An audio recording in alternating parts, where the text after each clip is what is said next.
Donc la fois passée, on a eu à voir les conditions, les booléennes, les opérateurs de comparaison, les opérateurs logiques.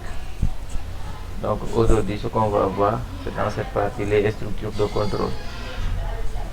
Donc parmi les structures de contrôle, on a 5 structures de contrôle en C. Je pense que les 4 sont les plus connues. La dernière est un bonus, si on peut le dire ainsi. Donc sans plus tarder, vu qu'on a pas mal eu de retard, on va attaquer cette partie qui est les structures de contrôle. Voilà. Les structures de contrôle, c'est quoi une structure de contrôle? Une structure de contrôle permet de modifier le comportement d'un programme avant la réalisation de différentes conditions. Donc la fois passée, on a eu à faire des exemples concernant les structures de contrôle.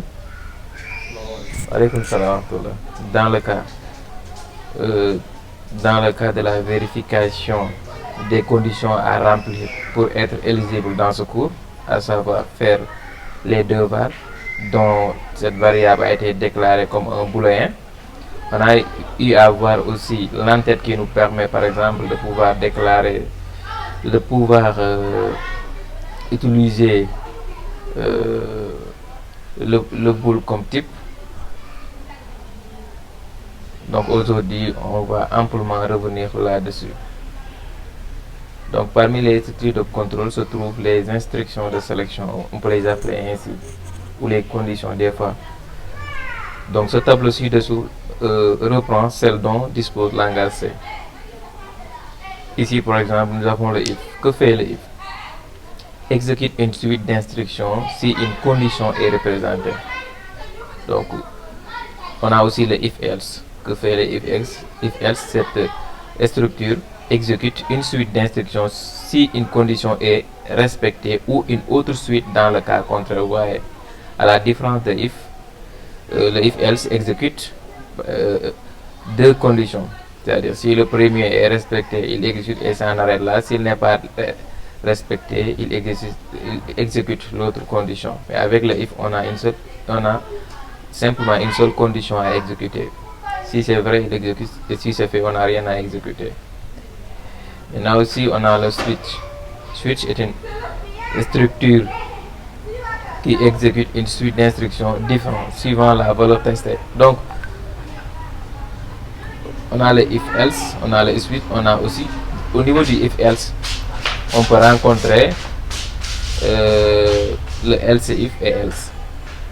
Donc, supposons tout simplement que le switch est une nouvelle façon de reproduire le if-else si on a une variable à vérifier. Une seule variable à vérifier, la meilleure façon de faire est d'utiliser le switch. On y reviendra, Inch'Allah. Voici le comportement d'une structure if. L'instruction if permet d'exécuter un bloc d'instructions si une condition est vérifiée ou de le passer si ce n'est pas le cas. Vous voyez, ici on a par exemple,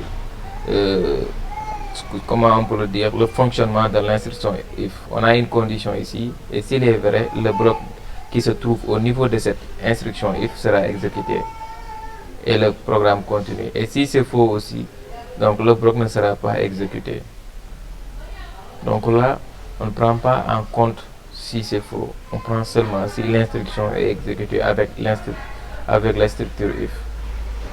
Donc sa syntaxe est la suivante. Pour faire le if, voici sa syntaxe. If, entre parenthèses, au niveau des parenthèses, là, on va mettre les conditions à exécuter. Parmi les conditions, pour faire des conditions, vous pouvez utiliser des opérateurs de comparaison, des variables et des opérateurs logiques. Donc tout ça, on a à le voir. Donc, ce qui constitue une condition. Et à l'intérieur, il y a des instructions. Des instructions, c'est-à-dire si cette condition-là est remplie, les instructions seront exécutées. Si la condition qui est à l'intérieur ici n'est pas remplie, donc les instructions ne seront pas exécutées. Donc avec if, tout simplement, on a une seule possibilité, à savoir si la condition est remplie ou pas. Donc si la condition n'est pas vérifiée, le bloc d'instruction est passé et le programme recommence immédiatement à la suite du bloc. d'instruction délimitée par l'instruction if. Si vous n'avez qu'une seule instruction à réaliser, vous avez la possibilité de ne pas mettre d'accolade, c'est-à-dire mais on ne vous le conseille pas, hein, mais si par exemple votre programme ne comporte qu'une seule instruction, donc vous pouvez vous passer des accolades après les parenthèses et le fermer ici après les instructions. Cependant, il est conseillé de mettre les accolades systématiquement afin d'éviter des problèmes. Si on décide par exemple d'agrandir notre structure, par exemple de passer à if else, donc on aura besoin des accolades pour éviter ce genre de problème. On vous demande juste, par souci de bien faire, de mettre les accolades dès le début. Donc voici par exemple un bout de code qu'on va texter. On a déclaré deux variables et là on a une condition. Ici on a quel opérateur? Un opérateur de comparaison ou un opérateur logique selon vous? À l'intérieur de cette condition, on a quel opérateur ici? Opérateur de comparaison. Un opérateur de comparaison. Vous voyez, donc raison de plus, on a eu en premier lieu les opérateurs. Donc les opérateurs, c'est eux qui constituent les conditions. Donc ici, on a un opérateur de comparaison. Donc là, on compare. D est inférieur à A, donc le résultat, on va voir par exemple, qu'est-ce qu'on aura. Donc, le programme affiche, si cela est vérifié, donc ce printf là, donc, qui est issu du bibliothèque stdio.datas, c'est une fonction issue du bibliothèque stdio.datas, donc ceci va afficher sur l'écran. Si par exemple A est inférieur à B, si tel n'est pas le cas, donc nous n'aurons rien, parce que avec if tout simplement on a seulement une condition à vérifier. Donc on teste ça de type entier, int a est égal à 20, int b est égal à 10. Donc on va faire une condition pour vérifier si A est inférieur à B, ou bien si A est supérieur à B. Si c'est le cas, nous verrons que notre programme va s'exécuter et le printf va s'afficher au niveau du console. Si tel n'est pas le cas, on n'aura rien parce qu'on a seulement utilisé le if. Donc l'inconvénient de if, c'est qu'il traite une seule condition. If, et là notre condition entre parenthèses et les accolades, donc vous pouvez ne pas le mettre parce qu'on va seulement tester une seule condition, mais on vous conseille de le mettre quand même. A, donc si A est supérieur à B, si cette condition est vérifiée, on aura un printf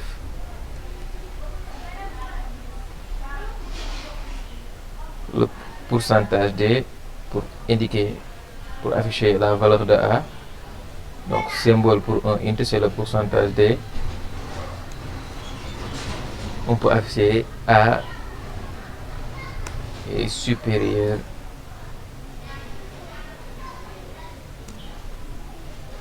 à un pourcentage D aussi pour afficher l'autre variable qui est B, qui est aussi de type int. Donc là, sans oublier que les noms des variables après les guillemets, virgule B. Donc en C, chaque instruction se termine par un point virgule, ne pas oublier. Donc là, on vérifie, est-ce que cette condition est vraie? Normalement, A est égal à 20, B est égal à 10. Dans notre instruction, dans notre structure de contrôle, on demande si A est supérieur à B, on affiche ça. Donc on aura quelque chose. On va tester quand même pour voir. Donc ici, on a A supérieur à 10, comme vous pouvez le voir ici.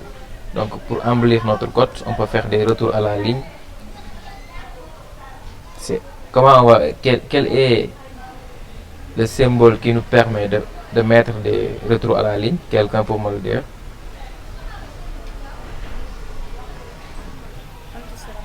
Anti-n, bien sûr.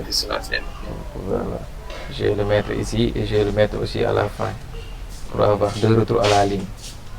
Retour début à la ligne Et enfin aussi, anti-slash n nous permet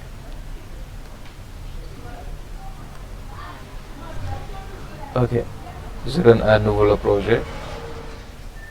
Et là, on a ça. 20 est supérieur à 10. C'est vrai.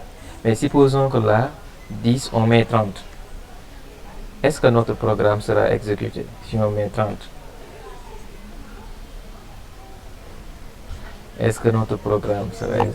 Non. Pourquoi? Non. Et Parce qu'on n'a pas on a une condition est que A soit supérieur à. ça veut dire tout simplement que cette condition n'a pas été vérifiée. Ce que je voulais entendre.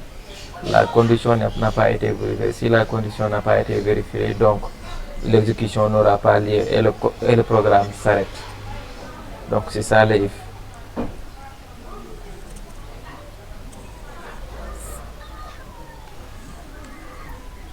Donc est-ce que avec ça notre programme va s'exécuter? A est égal à 5 et B 30, 50 et B 30. Oui. Oui, ça va être égal. Pourquoi?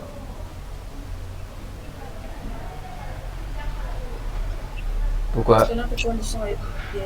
Voilà, parce que ici la condition a été vérifiée. Donc voilà, pour les conditions aussi, on peut faire de telle sorte que, par exemple, d'avoir deux conditions à la fois. Donc ces deux conditions à la fois seront séparées par des opérateurs logiques. Faisons un exemple pour voir.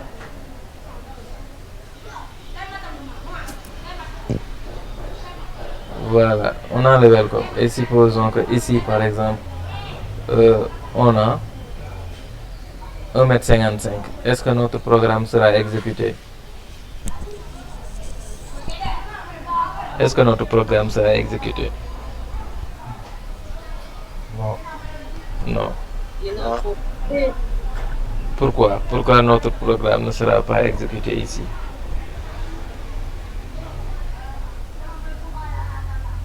Parce que nous ne pouvons pas respecter la deuxième Condition, parce que ici, la deuxième condition n'a pas été vérifiée. Et ici, l'opérateur logique est, pour que ça soit vérifié, les deux conditions doivent être vérifiées. Tous les deux doivent être vérifiés pour que ça fonctionne. Donc c'est ça. Donc vous voyez, avec le if, on peut avoir une condition. On peut vérifier une condition, mais pas. Est-ce que si c'est faux, par exemple, on voulait afficher un message, par exemple, mais on ne peut pas le faire avec if. Donc d'où l'inconvénient du if. Avec if, on peut déclarer qu'une seule condition. On peut vérifier une seule condition. Donc, pour combler ce vide-là, ce vide que if vérifie une seule condition, donc avec l'instruction if, nous pouvons exécuter un bloc d'instruction quand une condition est remplie. Toutefois, il est possible d'exécuter d'autres instructions dans le cas où la condition est fausse. On utilise pour cela l'opérateur if-else. Donc voici le comportement de if-else. Ce qu'il fait, c'est quoi? Au niveau des conditions, il vérifie. Si la première, parce qu'il y a automatiquement deux blocs de code au niveau des instructions. Il vérifie les conditions. Si c'est vrai, il passe au niveau des instructions et il exécute le programme de if au niveau de if. Et si c'est faux, il passe au niveau à la deuxième bloc de code qui correspond au niveau de else et il exécute les instructions qui sont là. L'exercice que je vous ai donné, à savoir vérifier si un nombre est pair ou impair. Donc là, on va déclarer un nombre, faisons int nombre égale 13. Et qui peut me donner, par exemple, la condition qui nous permet de vérifier si un nombre est pair ou impair? Qui peut essayer une condition qui vérifie si un nombre est pair ou impair? D'abord là, on sous-entend qu'on a deux vérifications à faire. C'est un exercice qui consiste à déterminer si un nombre est pair, on affiche un message qui dit que ce nombre est pair. Si un nombre est impair, on affiche l'autre. Donc là, quelle est la condition qui nous permet de tester ça? Dans ce cas, on utilise else. Oui, on utilise else, tout à fait.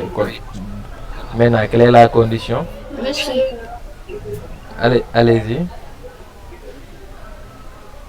On peut mettre if nombre modulo de égale 0. If nombre, voilà, c'est ça. If nombre modulo de Modulo de mhm, égale 0. égale 0. Là, on peut dire que le nombre saisi est pair, par exemple.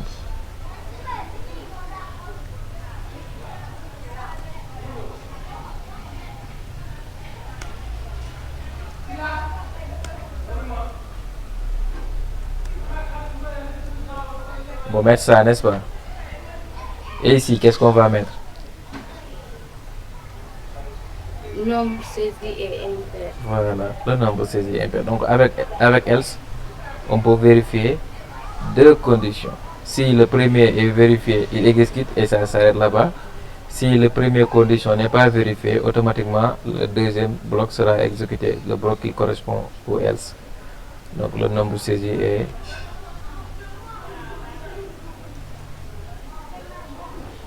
impair. Testons pour voir. On a saisi 13. On sait que 13 c'est un nombre impair. Donc oui, le nombre saisi est impair. Si on avait 12, on teste ça. Le nombre saisi est pair. Donc vous voyez le rôle de else. Else vient nous combler le manque qu'avait le if else. Le if tout simplement. If tout simplement vérifie une seule bloc de code, une seule condition. S'il est vérifié, c'est bon. S'il n'est pas vérifié, notre programme s'arrête là. Mais avec else, s'il est vérifié, c'est bon, on exécute. S'il n'est pas vérifié, si la première condition n'a pas été vérifiée, le second sera exécuté. Et supposons on a plusieurs conditions à vérifier. Ce n'est pas seulement deux, mais plusieurs. Donc là, par exemple, if else aussi, il y a un manquement parce que if else vérifie tout simplement deux conditions. Donc il y a un manquement, comme avec if. Donc il y a une autre condition qui vient. Donc je vais vous donner un exemple pour le if. Donc voici la syntaxe de if else. If, condition, une ou plusieurs instructions. Premier bloc oui, concernant if. Et le else, une autre, plusieurs instructions. Donc là, il y a un exercice ici. Supposons que nous voulions créer un programme très simple auquel nous fournissons une heure et qui indique s'il fait jour ou nuit à cette heure.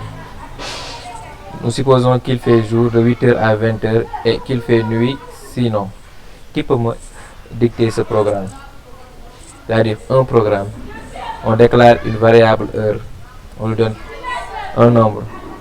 Et la vérification serait que si l'heure donnée est dans l'intervalle de 8h à 20h, là on est dans la journée. On est dans la journée, voilà, il fait jour. Maintenant, de 20h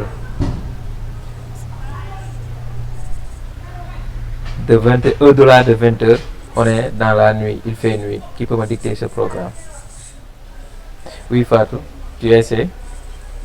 Qu'est-ce qu'on va mettre ici? Mais une heure d'abord. D'accord, on déclare notre variable. Int heure, on lui donne quelque chose comme ça. Tu lui donnes quoi? 12 heures. Ok, 12. Ok. Et la condition, qu'est-ce qu'il va mettre? If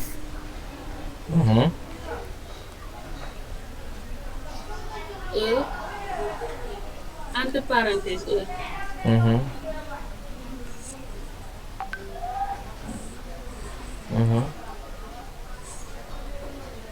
Supérieur.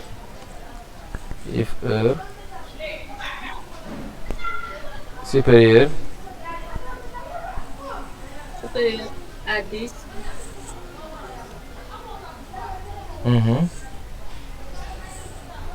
De commercial. Je sors cette parenthèse. Oui, c'est à l'intérieur ou bien je sors? Non, à l'intérieur des parenthèses. Ok. Et quoi? Heure inférieure ou égale. Donc on est obligé de sortir de cette parenthèse. On avait On avait créé une autre parenthèse. Et vas-y.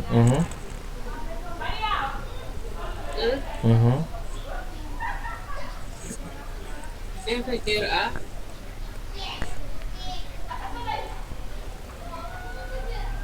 Inférieur à 22. 20.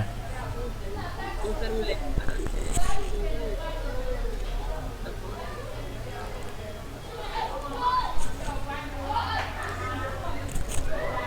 D'accord. Donc si c'est ça, on dit il fait jour.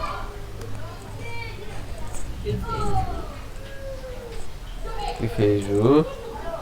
Ici, on va mettre il fait nuit. Il fait nuit. Ok. On va notre programme. Donc, il fait jour parce qu'on a saisi 12 heures. Et si on sent ça par 21 heures,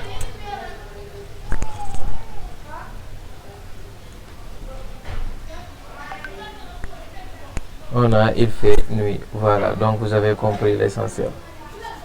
Donc avec le if else aussi, on peut utiliser les opérateurs de comparaison et les opérateurs logiques en même temps. Donc vous voyez. Donc avec l'instruction, avec la structure if else, if else, la condition if else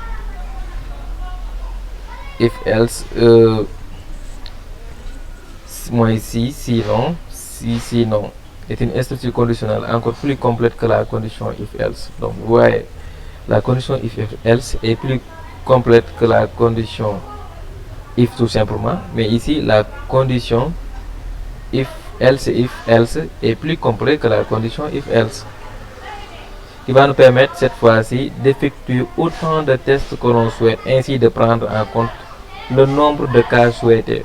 En effet, l'ordinateur va tester la condition d'instruction if, puis si elle est fausse, celle de l'instruction if de la clause, et ainsi de suite jusqu'à ce qu'une condition soit vraie.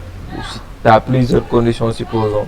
Et là ici, il vérifie toutes les conditions. Si parmi les conditions que tu as désignées n'avons pas pu vérifier une vérification exacte, il y a une condition par défaut qui sera exécutée avec le if else. Donc on a la possibilité de mettre une condition par défaut. Ici c'est un exemple par exemple. On crée par exemple, comment dirais-je, on dit que de telle heure à telle heure c'est le matin, de telle heure à telle heure il est midi, et l'après-midi c'est le soir, il est minuit. Ouais. Donc là on crée un programme. Il y a autant de conditions à vérifier. D'abord, supposons qu'on crée un emploi du temps. Notre emploi du temps consiste à afficher. Ok. Donc les jours de la semaine, on a 7 jours de la semaine. Et on matérialise les jours par les numéros. Donc on déclare si jour correspond à 1, nous sommes lundi. Si jour correspond, je pense, à 2, nous sommes mardi, ainsi de suite, ainsi de suite. Donc, qui peut me faire ce programme qui affiche les jours de la semaine par rapport à un nombre, un variable déclaré? Qui peut me faire ça en utilisant le if else. Ok. Vas-y.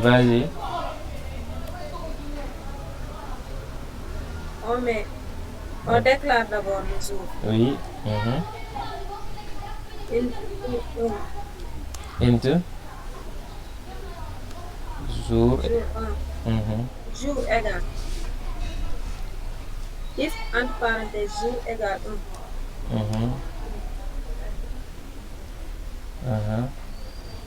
Égal 1. On met 21. c'est lundi. C'est lundi.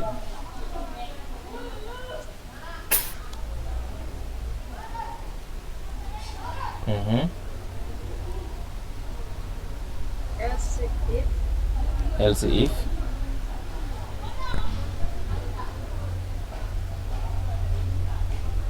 donc l'instruction else if c'est comme if, il a une condition, il a toujours une condition, donc il se matérialise. Voilà, donc on a les parenthèses. Else if jour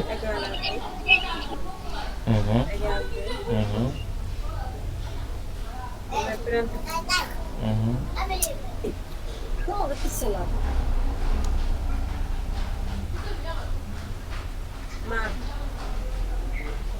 ok.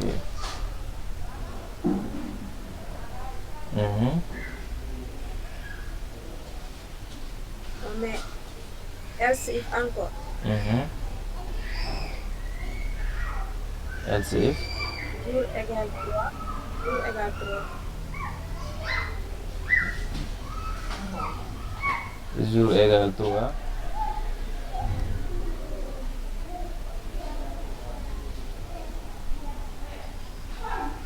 Jour égale à 3. Égale 4. ok. Else if jour égale Égale 4.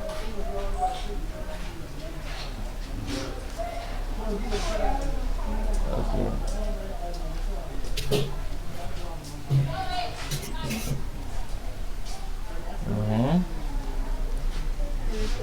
Et si c'est jeudi? ok. Après else if encore.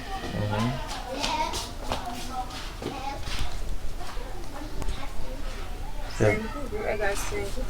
Mais vendredi. ok. Else if encore. Jour égale à 6.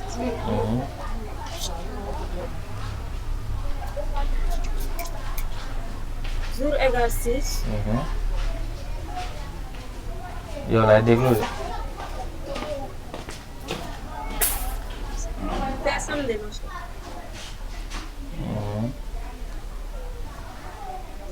Else if encore. Else. Après on met else. Pas else if mais else. non, et le dimanche dans tout ça. Mais c'est le dimanche que je vais mettre. Non, non, non, else c'est la valeur par défaut. C'est-à-dire un message qui renvoie à une erreur, par exemple. Si ce qu'il a saisi ne correspond pas au jour, else is toujours message par défaut. Par exemple ici. Et à la fin, on a le else.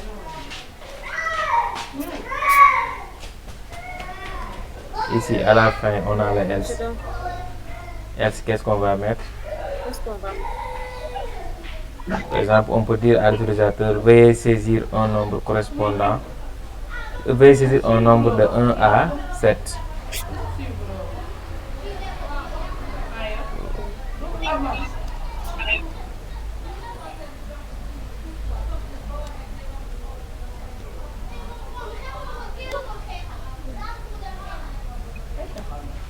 Un nombre de 1 à 7.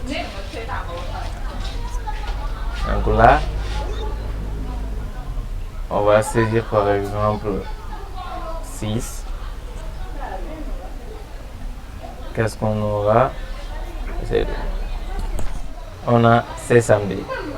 Le rôle du défaut, par exemple, on va saisir par exemple 8. On sait que 8 n'en fait pas partie au niveau des LCF. On sait que 8 n'en fait pas partie. Donc, vous voyez, c'est le message par défaut qui est au niveau du else qui va s'afficher ici. On a veuillé saisir un nombre de 1 à 7. Vous voyez, c'est le rôle du else. Donc ici, supposons que par exemple ici, on demande à un utilisateur de saisir. On va dire int jour est égal à 0. On demande à l'utilisateur de saisir Supposons que notre programme c'est maintenant devenu quelque chose de dynamique. Il y a une interaction. Printf.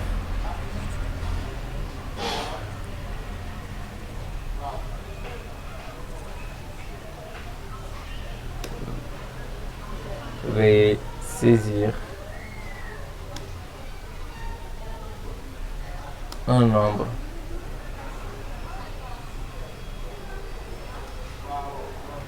correspondant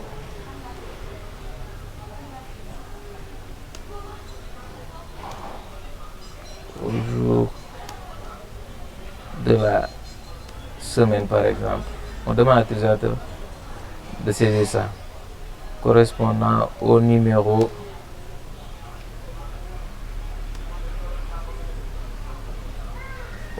du jour de la semaine. Et saisir un nombre correspondant au numéro du jour de la semaine. Point virgule. Et on récupère ce qu'il a saisi dans un int. À quoi bon le déclarer? Si tu peux récupérer scanf, comme c'est un int, c'est le pourcentage d, le virgule, le e commercial, et ensuite le nom de la variable, ici c'est jour. Donc on a récupéré et on a stocké jour au niveau de int. Là, maintenant notre application est devenue dynamique. Donne comme ça. Ok, donc vous voyez, on a le curseur ici. Veuillez saisir un nombre correspondant au numéro du jour de la semaine. Je vais saisir 3. Entrée, c'est mercredi. Vous voyez, je donne encore. Je vais saisir 9. Et là, on me dit, veuillez saisir un nombre de 1 à 7. Donc vous voyez, donc pourquoi bon de déclarer les jours et de stocker? C'était un programme qui est censé être dynamique. Il y a une interaction avec vous. Ce que l'utilisateur va saisir, vous allez le stocker. Et ensuite, vous allez voir votre programme. Est-ce que ce que l'utilisateur a saisi figure dans votre programme? Si tel est le cas, il vérifie au niveau des conditions. Par exemple, j'ai saisi 3. Il a vérifié au niveau de la première condition. Il n'a pas été vérifié. Donc, il regarde au niveau de la deuxième condition. Tel n'est pas le cas aussi. Il regarde jusqu'à trouver que j'ai saisi 3 et jour est égal à 3. Donc, il sait que c'est ici qu'il va exécuter. Exécute ça et le programme est fini. Vous voyez. Mais on voit nettement que ceci, il y a une répétition. Et là, on peut s'en perdre. Donc, c'est une instruction, c'est une structure conditionnelle complète, mais des fois, vous voyez que la répétition de jour, on sait que c'est une variable qu'on va devoir comparer pour trouver s'il est égal à un tel nombre, ainsi de suite, ainsi de suite. Donc, c'est là qu'on doit utiliser une autre structure qu'on appelle le switch. C'est quoi le switch, par exemple? La structure switch, pour éviter d'avoir à faire des répétitions quand on teste la valeur d'un seul et même variable. Ici, la variable qu'on teste sa valeur, c'est le jour. Et on le teste au fur et à mesure de notre if-else. Il y a jour égal à 1, jour égal à 2, jour égal à 3. Donc vous voyez, pour éviter cette répétition, l'instruction switch permet de comparer la valeur d'une expression par rapport à une liste de constantes entières. Techniquement, elle permet d'écrire de manière plus concise une suite d'instructions if-else qui aurait pour objectif d'accomplir différentes actions suivant la valeur d'une expression. Voici par exemple la syntaxe d'une structure if-else if-else, et voici la syntaxe d'une structure switch. Donc par exemple ici on a a est égal à 2, a est égal à 1, ainsi de suite jusqu'à 7 pour notre cas. Mais ici qu'est-ce qu'on aura? Case 1, case 2, case 3, instruction break. Et aussi on aura default qui est stop par exemple. L'instruction par défaut, si toutes les instructions ne seront pas exécutées, il y a le default qui remplace ici le else. Et il y a toujours le break. Pourquoi le break? Le break fait de telle sorte que si c'est l'instruction qui est là qui sera exécutée, le programme doit s'arrêter. On ne peut pas continuer. Donc sans le break, le programme risque de continuer à lire les autres instructions. Mais si le programme trouve la bonne instruction, le break là permet d'arrêter et de lire ce programme. Donc ici, la valeur de la variable a est comparée successivement avec chaque entier de la liste indiquée par le mot-clé case. En cas de correspondance, les instructions suivant le mot-clé case sont exécutées jusqu'à rencontrer une instruction break. Si aucune comparaison n'est bonne, alors ce sont les instructions de l'entrée marquées avec le mot-clé default qui seront exécutées. Le default équivaut le else qu'on a vu avec le if else. Donc on va essayer de voir ça avec notre programme. On va écrire d'une autre façon le programme if else qu'on a eu tout à l'heure.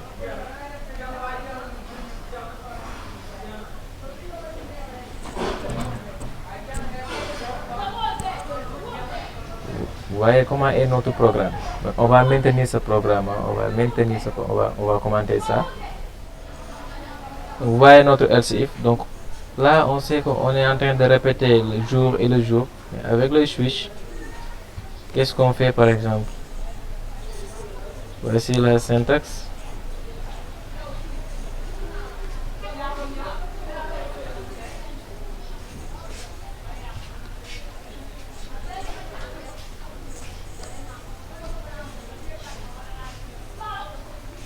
Keys 1 et là on a l'instruction. Donc d'abord on a le cas premier, l'instruction première. Qu'est-ce qu'il dit? Il dit par exemple si jour est égal à 1, supposons. Donc d'abord il va falloir ici mettre la variable à vérifier, ce jour dans notre cas. Ici par exemple, ce que l'utilisateur va saisir. Notre cas 1 c'est quoi? On va mettre keys 1, 2 points, 2 points, et là on va mettre notre printf. Notre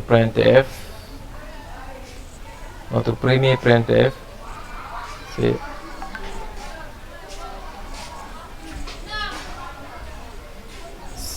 et après le printf, on va mettre le break.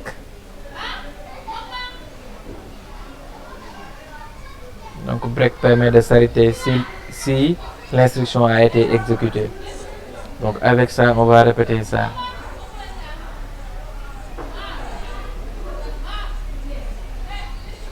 Ouais. On a si c'est 2, si c'est 3, si c'est 4, si c'est 5,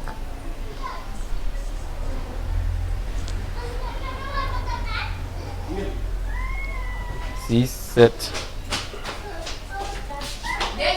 10, et si c'est 7. Si c'est 2, on a mardi, par exemple. On a mardi si c'est 2. Mercredi.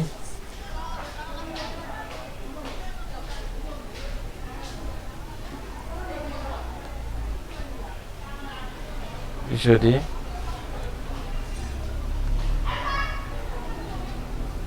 Vendredi.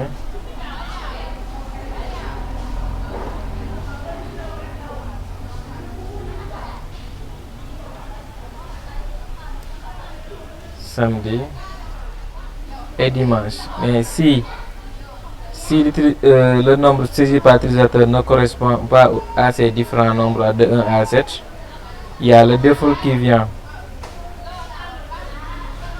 Et le default, c'est ainsi. Default.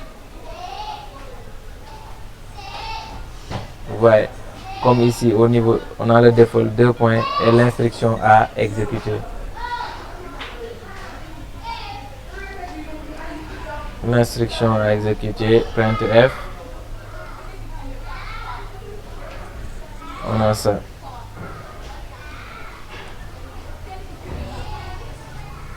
Donc, c'est plus simple, moins d'imbrication. Donc là, on risque de faire avec nos if else là. Mais vous voyez, je vais dézoomer un peu pour que vous puissiez faire une petite comparaison des deux. Voici les switch avec jour. Et voici le if else. else if. Donc on va essayer de revenir ça pour voir.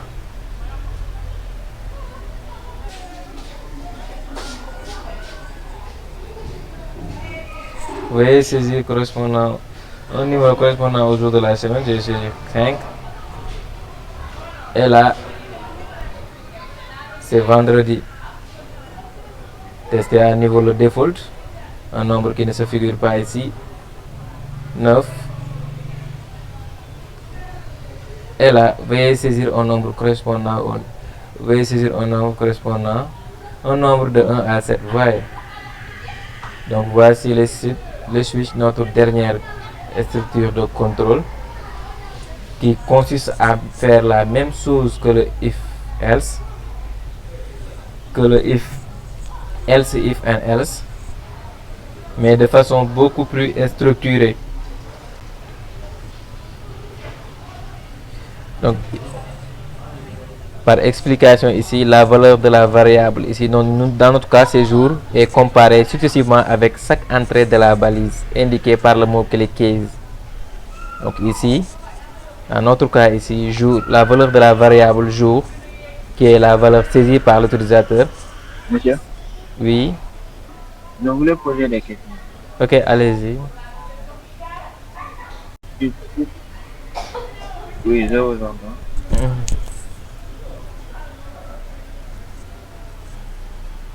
Sur le plot, est-ce que vous pouvez ramener le plot? Voilà, là vous avez déclaré jour après classe ou bien Case.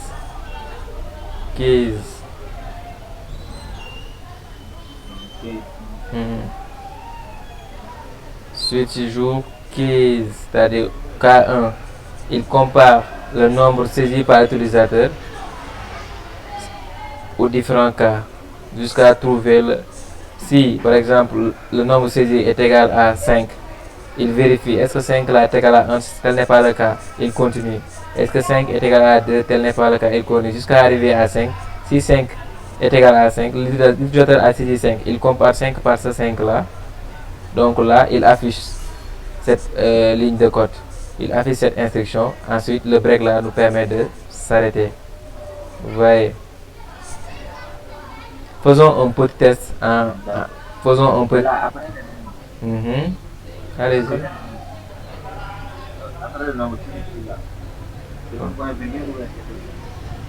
C'est 2 points. Case 2 points.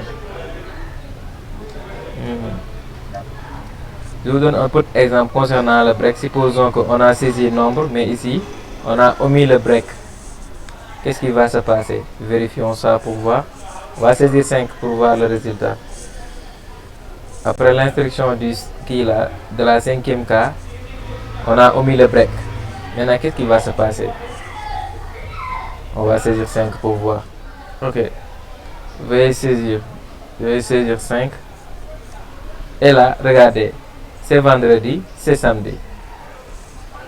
Ça a affiché d'abord le jour correspondant à l'utilisateur, ce que l'utilisateur a choisi. Et ensuite, ça a affiché le samedi. Pourquoi? Parce que ici, il y a le break qui manque. Le break lui dit d'arrêter. Mais quand on n'a pas le break, on risque d'afficher tout. Supposons dans tout notre programme, nous n'avons pas le break. Donc, on risque d'afficher tout. Donc, pour arrêter l'exécution, on va mettre un break. D'où ce break là. Donc je pense que vous comprenez le rôle du break. Le rôle du break consiste par exemple à arrêter l'exécution lorsque la condition a été trouvée. Donc seulement c'est l'instruction concernant la condition qui sera exécutée et le programme s'arrête en ce moment là. Si on ne fait pas les breaks, le programme ne risque pas de s'arrêter. Donc c'était ça les switch comme structure conditionnelle.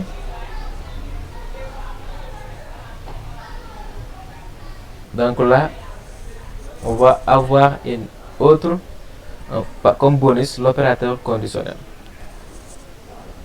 L'opérateur conditionnel ou opérateur ternaire, vous pouvez entendre tous les deux, est un opérateur particulier dont le résultat dépend de la réalisation d'une condition.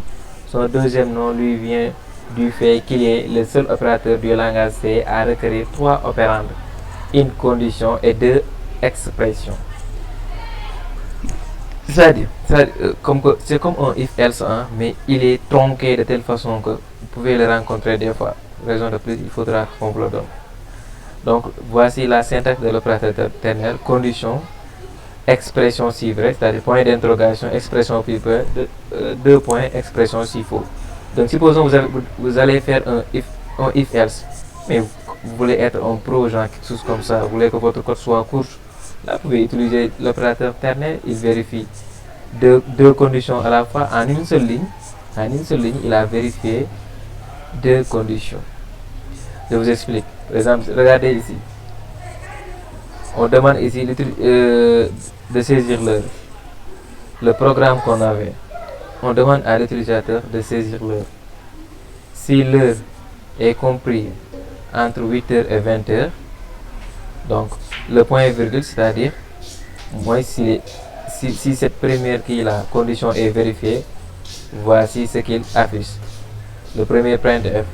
Et les deux points là, ça indique si cette condition n'est pas vérifiée. Vous voyez, supposons ici, on a notre programme pour des jours. On utilise toujours ça, hein, il est toujours en fonction, notre printf pour récupérer les jours. On va dire que si jour est compris de 1 à 7, donc c'est une condition, on va dire comme ça, entre parenthèses, c'est au niveau des entre parenthèses qu'on va mettre l'expression, à dire jour.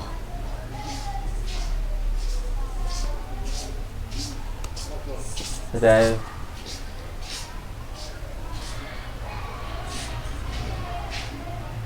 supérieur ou égal à 1.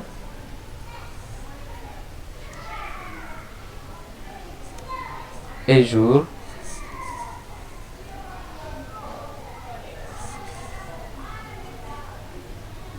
inférieur ou égal à 7. Donc, on va mettre un point d'interrogation pour dire que si cette condition est vérifiée, on va mettre le printf qui va mettre, par exemple,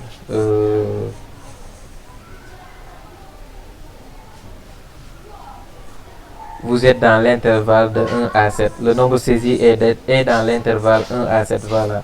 Un printf. On va mettre un printf. Un printf. Le nombre saisi est dans l'intervalle de 1 à 7. Le nombre saisi est dans l'intervalle de 1 à 7. Si c'est le contraire, ouais. On va dire ici.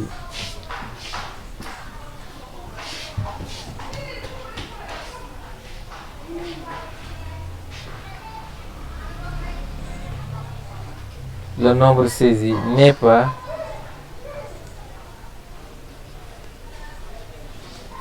dans l'intervalle de 1 à 7. Ouais. Ici, ce qu'on appelle l'opération terre en une seule ligne, notre programme a été résolu. On run pour voir. Ok. Donc, veuillez saisir un nombre correspond au numéro du jour de la semaine. Là, je vais saisir un nombre compris dans l'intervalle 1 à 7. Par exemple 6, et j'aurai une exécution. Le nombre saisi est dans l'intervalle de 1 à 7. Supposons que je vais saisir le contraire maintenant. Exécuter et saisir le contraire en dehors de cet intervalle. Ok, je vais saisir 8. Et là, le nombre saisi n'est pas dans l'intervalle.